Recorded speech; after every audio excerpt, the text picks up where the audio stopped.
Many know of the largest Abrahamic faiths, and many know about the respective sects of each of those religions, such as Orthodox Judaism or Catholicism. But not many know of the Bahá'í Faith, their tumultuous history, and their consequent struggle as an offshoot of Islam. In this presentation, I hope to provide a solid overview of the history and beliefs of the Bahá'í Faith, their subsequent persecution in Iran, and the faith in contemporary U.S. society. The first and foremost question to answer would be, what is the Bahá'í Faith? In order to answer that, we must look back at the tail end of the early modern period in Iran, specifically in 1844, when Ali Muhammad Shirazi became the Bab. Ali Muhammad Shirazi was a merchant from Shiraz who proclaimed to be the Mahdi, the mythical future leader of Islam. After this proclamation, he claimed the title of Bab, gate in Arabic, to the last of the 12 Imams. Additionally, his mission was to bridge the gap between the past and its prophecies and the future fulfillment of those prophecies. The initial followers of his ways were known as Babis.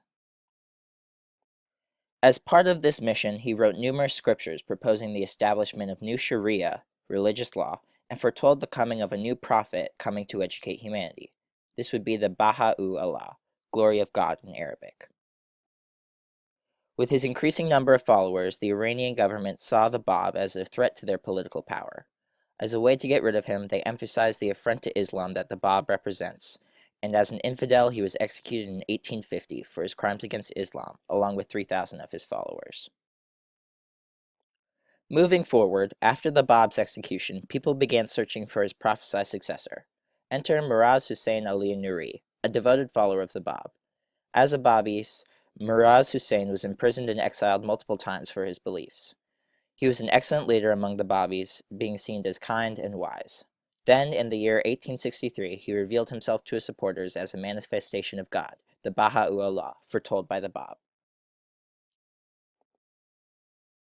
After recognizing his place as Baha'u'llah, the Bahá'í Faith was formally born. The Baha'u'llah began to write scripture and teachings to form the foundation of this new religion, writing over 1,500 pieces of literature. These scripts included the Book of Aquinas, which outlines many rules for members of the faith to follow. These texts also set in motion the infrastructure to create the Universal House of Justice, which is the worldwide governing system for the Bahá'í Faith. Now that the historical context has been provided, the next question to ask is, what do the Baha'is believe? With over 5 million Baha'is in the world, there must be something about their way of seeing reality that people identify with.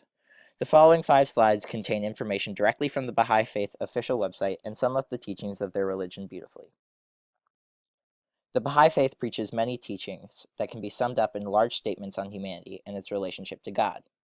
Firstly, there are beliefs regarding the life of the spirit. To them, the soul is immortal. Devotion to God is essential through prayer and meditation, and spiritual qualities are grown through conduct. Baha'is also believe in God and his creation. To them, the divine revelation is that all God and manifestations of God are one and the same. Muhammad, Krishna, Jesus, Buddha, Bab, and Baha'u'llah are all cultivators of humanity's spirit and intellect and are thus part of the one God. Nature is also an expression of God's attributes and is seen as sacred, necessitating protection and respect. Baha'is focus on essential relationships as well. They see humans as one family, united in commonality and not separated by difference. They view civilization as the forward progression of our species and think that we are at the threshold of uniting the human race. To regulate this human progression, the Baha'i administrative order must be followed in order to regulate the affairs of those who believe in these ideas. The final vast teaching that has been preached again and again by those who identify with the faith is that the goal of universal peace. Included in this idea is the abolition of prejudice, harmony between religion and science, equality of men and women, compulsory education, a universal auxiliary language, abolition of the extremes of wealth and poverty, a world tribunal for regulating international disputes, and the idea of justice as the ruling principle of human affairs. Baha'is celebrate all of the above beliefs through many aspects and laws, such as fasting during the 19-day fast, refusing alcohol and drugs, and avoiding gossip and gambling. Many of these practices come directly from the Book of Aquinas, put forth by the Baha'u'llah. Also, though many of their teachings are liberal, the Baha'i Faith stance on marriage, abstinence, and homosexuality takes a more conservative approach. Due in part to its liberal philosophy and idea that there are more prophets after Muhammad, which contradicts the national religion of Islam, Iran has condemned the Bahá'í Faith as heresy. This is unfortunate, as this same place is where the roots of the faith are located. As expected of a place where a religion was founded, there are many Baha'is in Iran. It is the largest religious minority not officially recognized by the government. It is also not protected by the Iranian constitution, therefore making those who follow it infidels. The attitudes towards the Baha'i Faith have always been political from the beginning, with the Iranian government seeing the Bab as a threat to their power due to his popularity. Now, in modern times, the attitude towards Baha'is in Iran is still one of decimation. The trend of oppression continues to this day with the destruction of holy sites, imprisonment of activists, and active suppression of the Baha'i Faith in the Islamic Republic of Iran.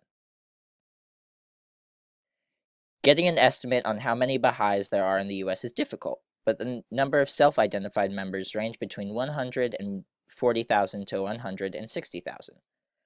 Though that may seem small compared to other large religions, the faith has continued to grow within the United States. Reasons for this growth include migrations of many Iranian Baha'is fleeing the communist regimes to settle here in the United States. Consequently, a large amount of the religious diaspora find themselves here where they can practice their faith without fear of repression. One author, Juan Cole, in his piece The Baha'i Faith in America as Panopticon, believes that the confluence of the mass immigration of Baha'is to the U.S. and the increasing fundamentalist views of Baha'is and its administrative body are causing a shift away from the core liberal ideas of the faith in the U.S. This may be true, but the idea must be weighed against the value of religious freedom in order to accurately perceive the full social context. Despite all the struggle the Baha'is have gone through, there are still people who have decided to denounce their religion. This attitude is demonstrated by one event in 2003, when a local Baha'i Faith community center in my area of Encino was a victim of an arson attack, along with other Islamic and Jewish faith centers in the area. This string of attacks shows that religious persecution can still happen in this day and age, and in a country that is supposedly founded based on the freedom to say and believe what you wish. Hopefully, this brief overview of the Baha'i Faith gave a glimpse into a religion that has faced struggles at every turn and yet still believes in the strength and unity of all humankind. Their story is one of perseverance and optimism, and for those reasons they should be better recognized for their efforts and seen as a major religion on a more global scale. Thank you for listening.